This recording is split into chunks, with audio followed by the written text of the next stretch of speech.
Across the last 2 games, the Bengals have more penalties than they have points scored. Yeah. Now, the Bengals have suffered 2 back-to-back losses, 2 of the worst in franchise history. They have not lost in such a fashion since 2008 when Marvin Lewis is at the helm and Carson Palmer suffered a season-ending injury.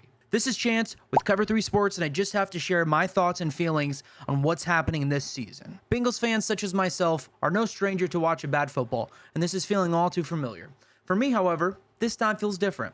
I don't know if it's due to Joe Burrow suffering a 6 serious injuries since being drafted number 1 in 2020, Zach Taylor's inability to call plays, the run game, or the clear lack of effort shown on the offensive side of the ball.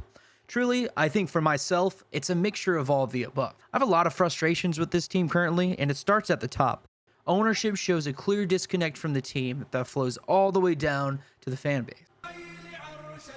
Do you hear that? What is that? What is that? Zach Taylor has shown time and time again that he doesn't have what it takes to coach an elite team or call plays that put the Bengals in the best position in these games. I've said this before. I said it as soon as I wiped the tears away from the Super Bowl loss. Us making it to the Super Bowl was the worst thing that ever happened to us because now they're going to keep Zach Taylor at the helm for at least another 5 years. So yeah, spoiler alert for all you new Bengals fans that joined the bandwagon during the Super Bowl run. Zach Taylor's not going anywhere. We're not exactly known as changing things up at the head coach position. Marvin Lewis coached the team for 16 years, and that should have been over a long time before that. So if we're looking at the sack stats through the last 4 games, that's a funny,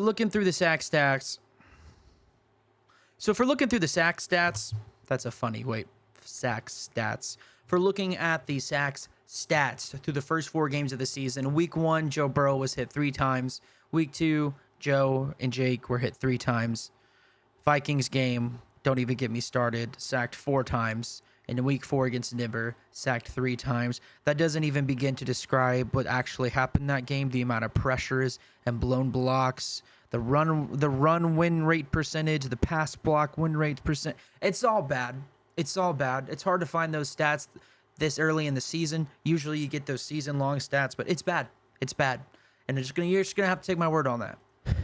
With the offensive line, when you're thinking of the pocket, the guards create depth and the tackles create width.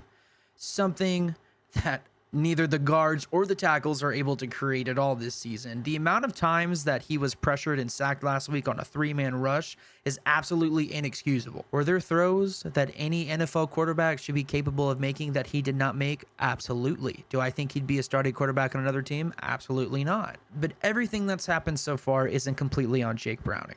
This team just looks bad. Overall, everyone looks unmotivated and discombobulated. It's clear that on both sides of the ball, nobody's on the same page. You don't get 15 penalties across 2 games if your team's cohesive and on the same page. That doesn't happen. This shouldn't happen on a professional level in general. How much of that, though, is on the players and how much of that is on the coaching staff? The answer seems pretty clear to me, but I'll let you make that decision for yourself. Honestly, I think above all, what these stats and this year's performance has shown us is how absolutely unreal Joe Burrow is. You're telling me the stats that he achieved last year, he achieved with this team? I know there's been some position players and people moved around and traded and signed with other teams, but you're telling me that he performed this well with this team? He is unhuman. We all know last year there was a chance that he would have been MVP if the team had performed better. Do I think Josh Allen deserved it? Yes, he's incredible. I love Josh Allen. Lamar, incredible ball player. Hate the Ravens, but all credit due to him. He's incredible. Highest passer rating in history at one point. It's crazy. But here is my biggest fear and the reason why I get sick to my stomach thinking about this. The horrible coaching staff, a lackadaisical effort from the entire team, a lack of professional disciplined football. I don't think this is a mess even Joe Burrow can fix. If we don't make drastic changes and spend more money on the offensive line, he's going to be the next Andrew Luck. I'm sorry, guys. I know that hurt you to hear. I know what you're going to tell me, what non-Bengals fans are going to tell me. Joe Burrow is partially to blame for this. He had a huge role in making sure both Jamar Chase and T. Higgins were paid. I don't think there's a single world where any Bengals fans doesn't want Jamar Chase to get paid, but it probably would have been more beneficial to both his health and the team's overall performance if we spent the money we spent on T. Higgins on more capable offensive linemen. See, going back to Joe, though, my problem is he's sustained at least 6 significant injuries in the NFL, including a season-ending ACL tear, along with a PCL, MCL, and meniscus tears, a dislocated finger in 2021, an MCL sprain in 2022, a calf strain in 2023, a season-ending wrist ligament tear in 2023, and today, up to 2025, of course, we have the turf toe injury that required surgery and is a minimum of 3 months. So I know that was hard to hear, but it has to be noted just how much has happened to Joe.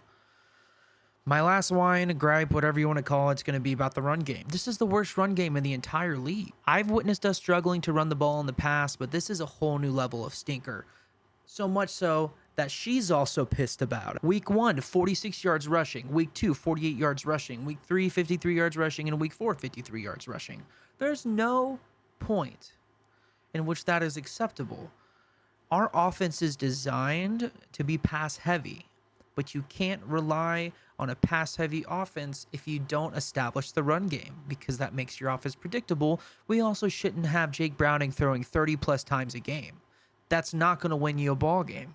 Anyways, I know this video has been more of a rant than a breakdown, but I just had to express my thoughts as we try to diversify our content and post more here on the channel. It's just my thoughts and my feelings as a lifelong Bengals fan. Look, I live in Cincinnati. I'm a huge Bengals fan, huge Reds fan. I love this city. I love this team. I grew up in the South, too, being the only Bengals fan in the area, and I could have gave up on them a long time ago. But if you agree or disagree with any of the takes I made in this video, please let me know in the comments below. That's it for me. We'll see you in the next video.